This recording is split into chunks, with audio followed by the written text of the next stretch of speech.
There was a man named Harry R. Stevens of Cameron, Ontario. He claimed that during his life he'd experienced several strange things that led him to believe in the paranormal. In 1990, he recounted in a letter to author John Robert Colombo a strange event that occurred during the Second World War, at a time when his family lived in Highland Creek, Scarborough, in East Toronto. He begins by explaining that he and his older sister lost their mother when he was only 3 years old. To help raise the children, his father hired a woman named Nell Lapierre. She had a reputation in the local neighbourhood as a clairvoyant. They called her the Teacup reader. She would read people's tea leaves and, according to Harry Stevens, predict their future. It was uncanny, he said, how often her visions would come true. It was a winter's evening in Highland Creek.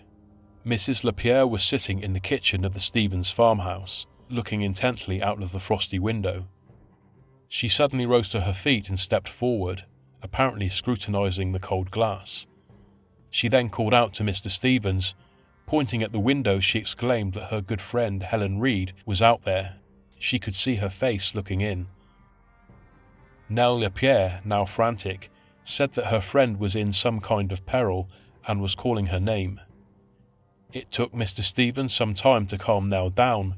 When he eventually did, their conversation was cut short by the phone ringing. It was Mr. Reed, Helen's husband, calling from their home a mile away to inform everyone that Helen had died that evening, and that her last words were, "Nell, I need you."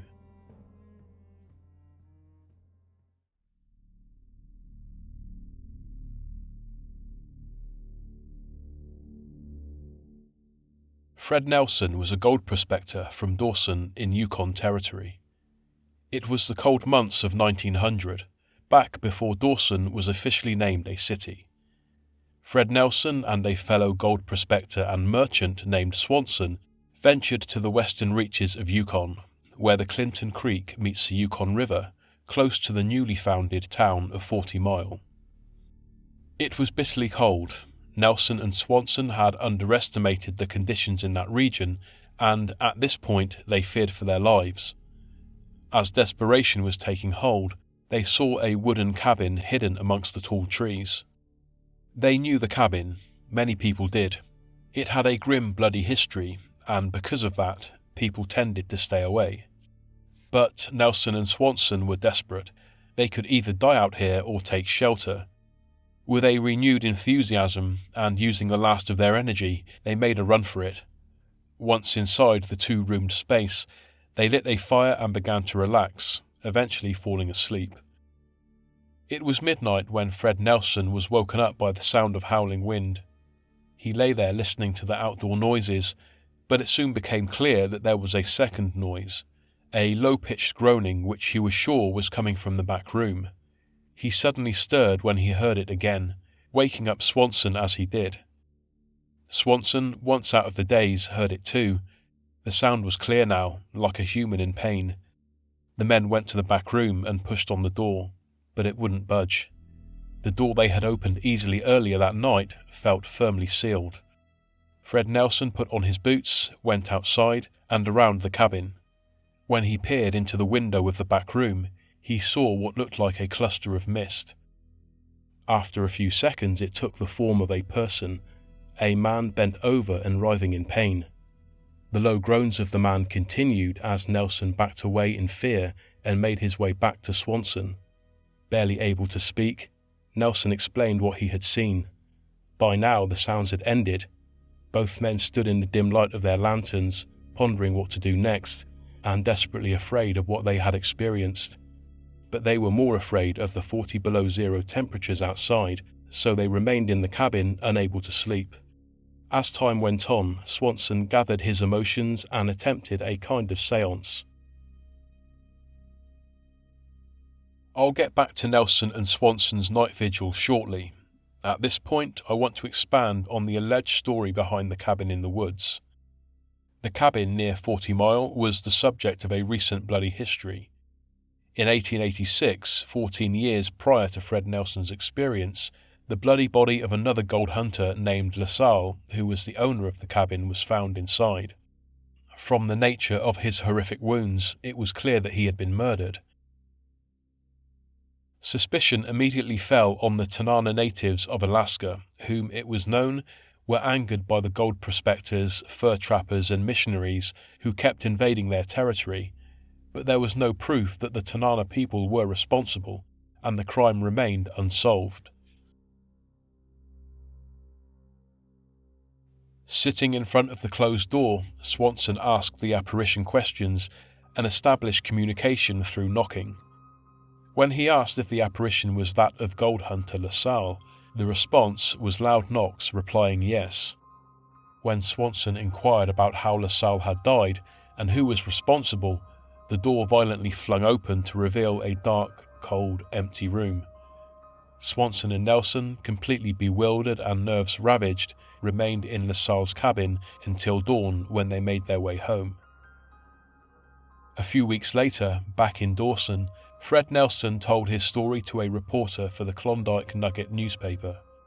The reporter he spoke to said that, judging by the genuine fear in Nelson's eyes when he relayed his tale, he was sure he was telling the truth.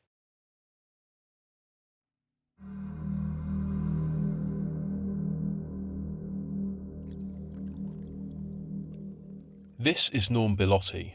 He was a well-known man in Hamilton, Ontario, who worked as a compositor for the Hamilton Spectator newspaper for 42 years.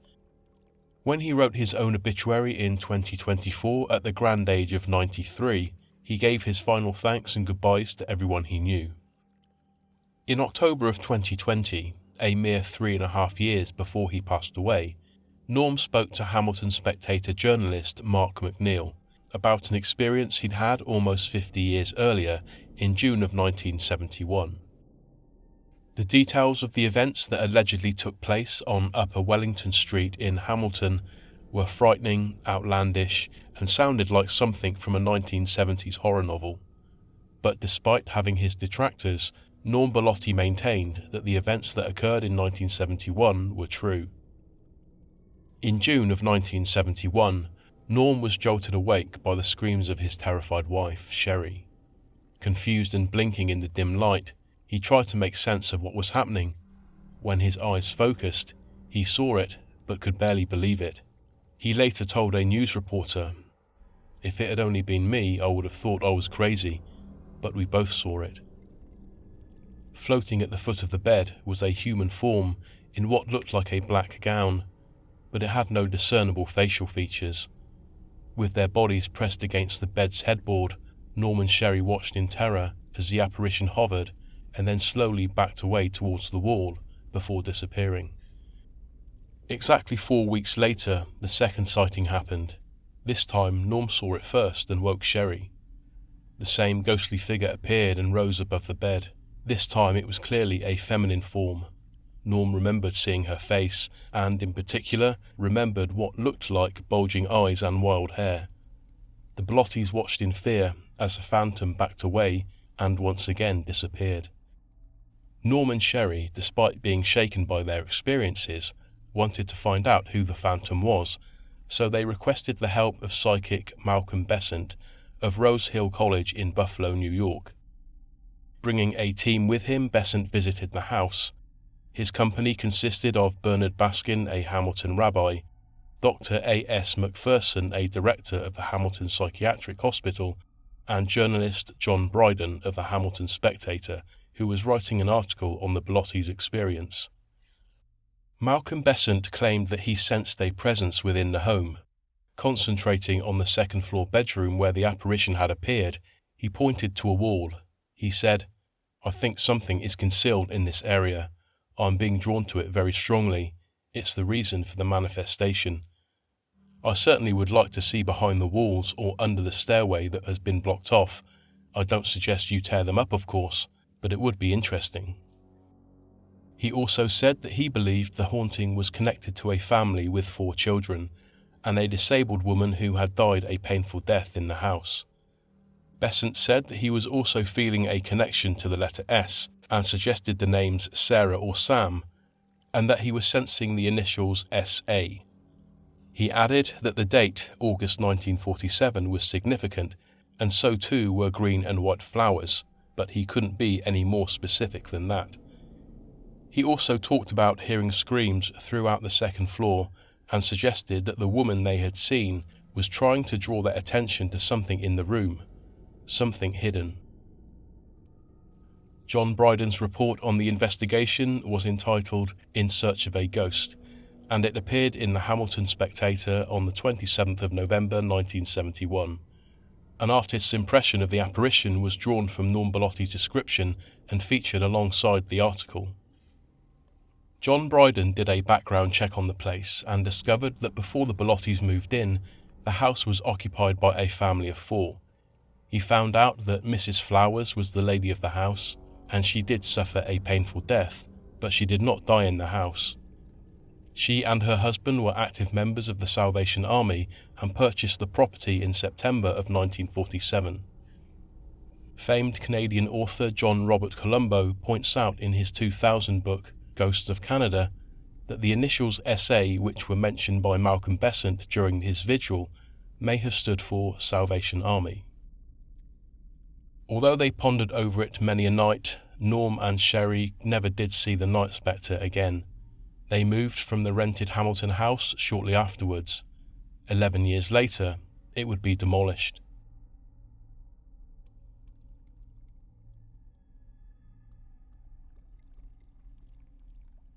It was during the autumn months of 1982 when Mike Sino's demolition company was hired to raze the old Bellotti property.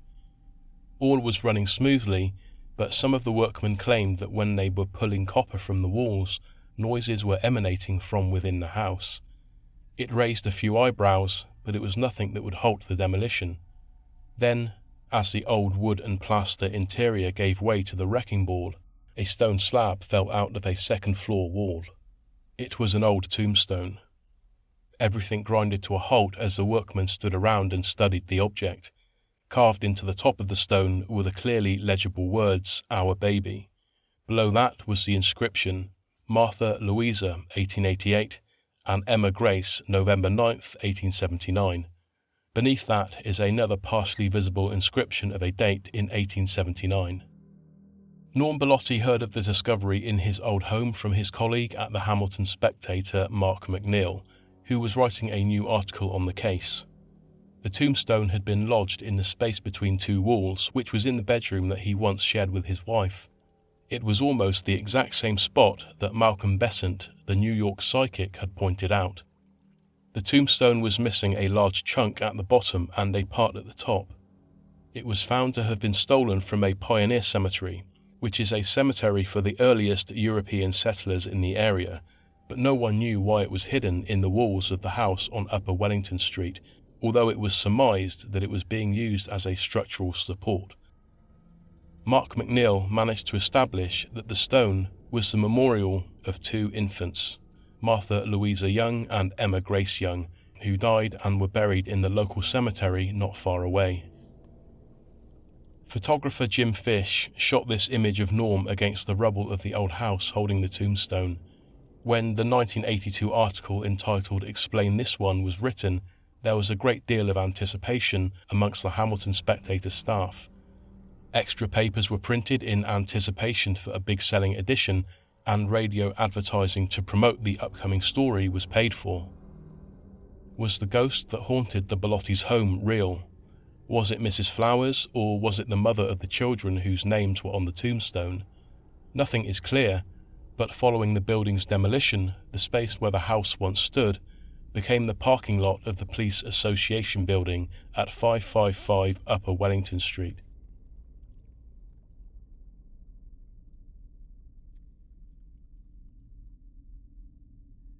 When you look at the available sources regarding the house prior to the Bellotti's occupancy, the details are somewhat vague and contradictory.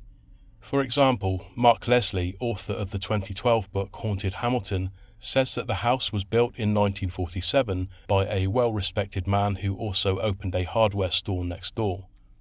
Leslie wrote that he lived in the house with his wife, who was confined to a wheelchair, and their 5 children, and that following his wife's death, the man sold the building. Then Norm and Sherry moved in as tenants of the new owner. Also, Mark Leslie mentions that there were 5 children in the house, whereas John Bryden, after his investigation, mentioned a family of 4 total. I thought that maybe Bryden and Leslie were talking about 2 different families, but they both agree that the family moved there in 1947 and that the lady of the house was wheelchair-bound. John Bryden and author John Robert Colombo both wrote that the house was built in 1942, not 47 as claimed by Mark Leslie. One more thing worth pointing out is the children. Malcolm Besant mentioned that he'd sensed 4 children in the house, while Mark Leslie wrote in his book that there were 5. But Leslie points out that one of the children was adopted, so if Besant was referring to a biological connection between the children in the family, he would have been correct in saying 4. It doesn't help that I could find no move-in date for the Bellottis. We know that they were there in 1971, but the alleged psychic visions of Malcolm Besant were from the 1940s, with the earliest date given of the house's existence being 1942, 29 years before the Bellotti story, so more than one family could have lived in the house during that time. That being the case, maybe Besant's visions were muddled between more than one family.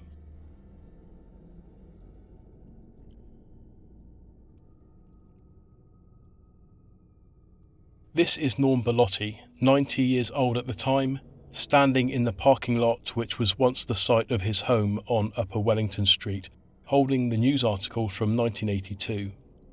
This photo was taken during a meeting with journalist Mark McNeil for a final retrospective piece about the story. Speaking about the incident almost 50 years later, Norm said, "I know I saw something. I wanted to talk to it, but she disappeared." Following the interview, before they parted ways that day, Mark McNeil asked Norm if he had seen any ghosts since then. Norm replied, "No, not one." McNeil followed this up with one final question. "Do you really think you saw a ghost all those years ago?" Norm replied, "I really don't know. I just know something was there." I couldn't leave this video here without making a point that I didn't see mentioned anywhere else, but it seems to be a bit of an elephant in the room. The 3 men who were heavily involved in the reporting of this story were Norm Bellotti himself, Mark McNeil and John Bryden, who all worked for the Hamilton Spectator, the same newspaper that in 1982 was having extra issues printed because they were expecting big sales from the ghost story that was going to intrigue all of Hamilton, not to mention the radio advertising. Could it have been one big play to sell newspapers?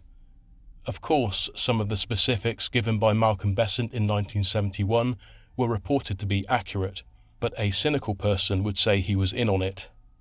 I didn't want to end on such a dismissive note, but it would have been obstinate of me if I didn't acknowledge it.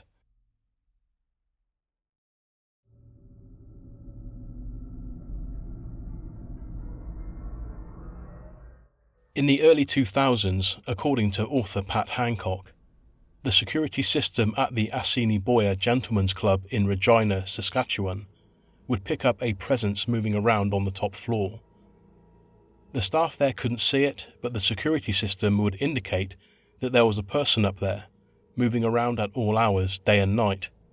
The lights would switch on and off as well, thought to be by an unseen hand. Back in 1882, when the land known as Saskachewan was still part of the Northwest Territories, a gentlemen's club was founded there.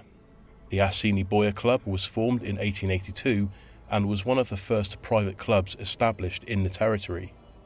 It was founded by 8 men, all from the city of Regina, who had a love for music. It began as a public music venue. Within a year of operation, it became a private club. The Assiniboia Club moved to new buildings twice over the next 30 years. In 1912, it became established at 1925 Victoria Avenue in Regina.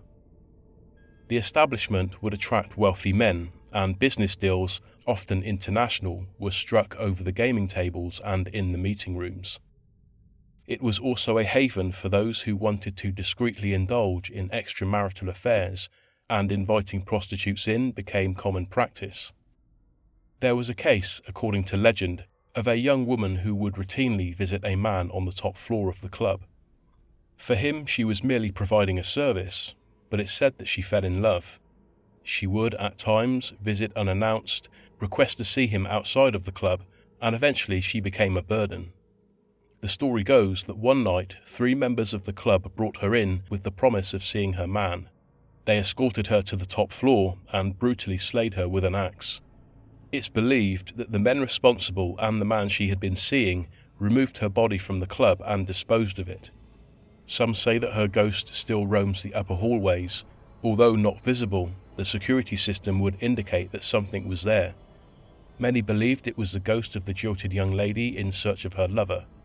Some people have even claimed to have seen her apparition, heard disembodied voices, and seen objects moving on their own.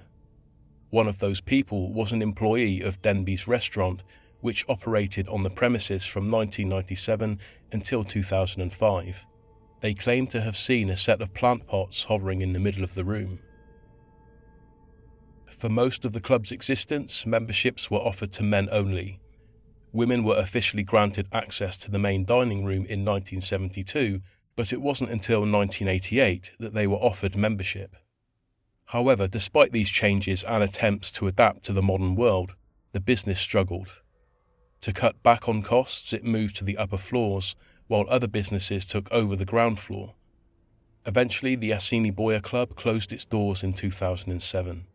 In 2009, 1925 Victoria Avenue became a restaurant called Crave Kitchen and Bar, which still operates on the premises today.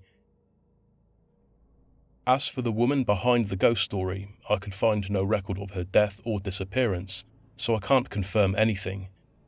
Even if her story were true, the disappearance of a prostitute at the hands of wealthy men with reputations to uphold would hardly have made the local press.